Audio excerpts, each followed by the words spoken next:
नमस्कार मंडळी, आज आपण करणार आहे उपवासाचे कुरकुरीत आप्पे. नो फेल रेसिपी आहे ही आणि अजिबात गडबड होणार नाही. सेम तुम्ही अशीच्या अशी करून बघा. त्यासाठी 1 वाटी मी वरई घेतल्या, त्याच वाटीने पाव वाटी शाबू घ्यायची, 3 ते 4 मिरचीचे तुकडे आणि 1 वाटी आंबट दही घेतले मी. आता मिक्सरच्या भांड्यात 1 वाटी वरी, त्याच वाटीने पाव वाटी शाबू. आता हे दोन्ही साहित्य पहिल्यांदा मिक्सरमध्ये जाडसर वाटून घ्यायचे. लय पण पावडर केली नाही तरी पण चालते, आपण जितकं आपल्याला शक्य आहे तेवढं आपण हे वाटून घ्यायचं आहे. आता हे दरदरीत असं वाटून घेतलं आहे मी. आता ह्यात काय करायचं, 3 ते 4 मिरचीचे तुकडे घालायचे, कारण एवढ्या बॅटरला एवढं बास होतं हे. आणि छोटी 1 वाटी मी आंबट दही घातले. ह्यात तुम्ही ताक जरी घालून हे बारीक केलं तरी पण चालते. आता हे बघा, हे असं दरदरीत वाटून झाले दही घालून आपलं.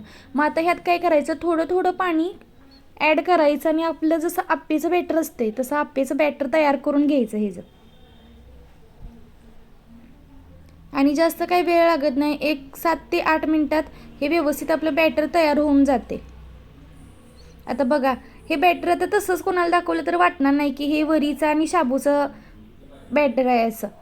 आता एक काम करायचं, वरही कायम जास्त घ्यायची आणि शाबू एकदम कमी घ्यायची, कारण जर शाबूचं प्रमाण तुमचं जास्त झालं तर आप्पे चिकट होण्याची शक्यता असते.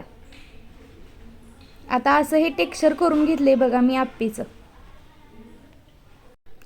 आता ह्यात शेंगदाण्याचं कूट घालायचं 2 चमचे.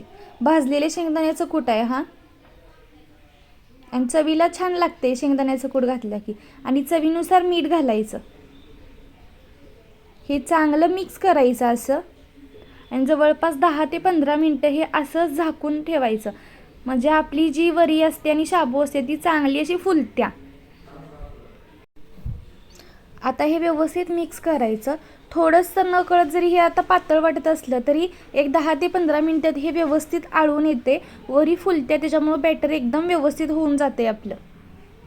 सेम असंच्या असं तुम्ही करून बघा. ह्याला चटणीची पण गरज नाही ह्या आप्प्यांसाठी, एवढं कुरकुरीत आप्पे होतात हे, आणि कमी तेल लागते.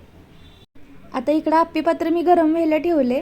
आता पीठ आपलं चांगलं भिजले. आता ह्यात चिमूटभर सोडा घालून घ्यायचा आहे, खाण्याचा सोडा घालायचा आहे आपल्याला चिमूटभर, आणि हे चांगलं व्यवस्थित मिक्स करायचं आहे. आता आधीचं बॅटर आणि आत्ताचं बॅटर तुम्ही फरक बघू शकताय कसं झालंय ते. थोडंसं भांड्याला आधी तेल घालायचं, तवा चांगला गरम झाला की हे आप्पे सोडून घ्यायचे त्यात.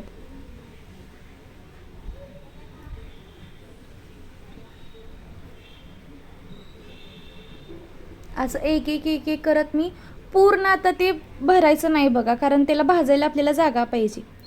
अर्ध्याला थोडंसं चढ किंवा अर्धा जरी हे भरलं तरी पण चालते, व्यवस्थित आप्पे भाजून निघतात.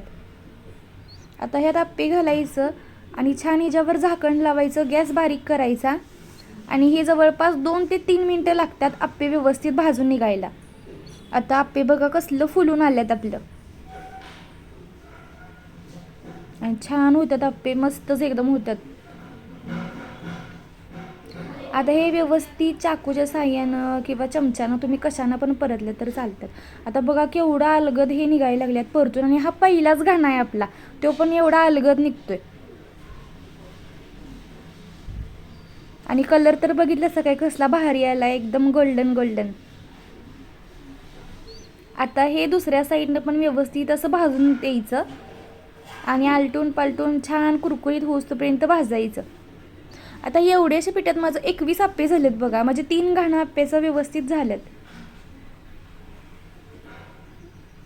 ह्या आषाढी एकादशीला तुम्ही हे आप्पे नक्की करून बघा.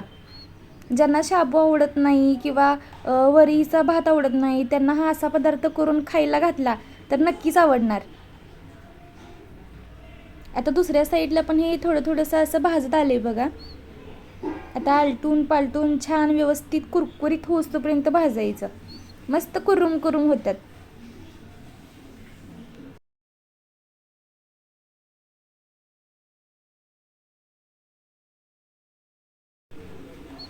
आणि भाजायला पण जास्त वेळ लागत नाही.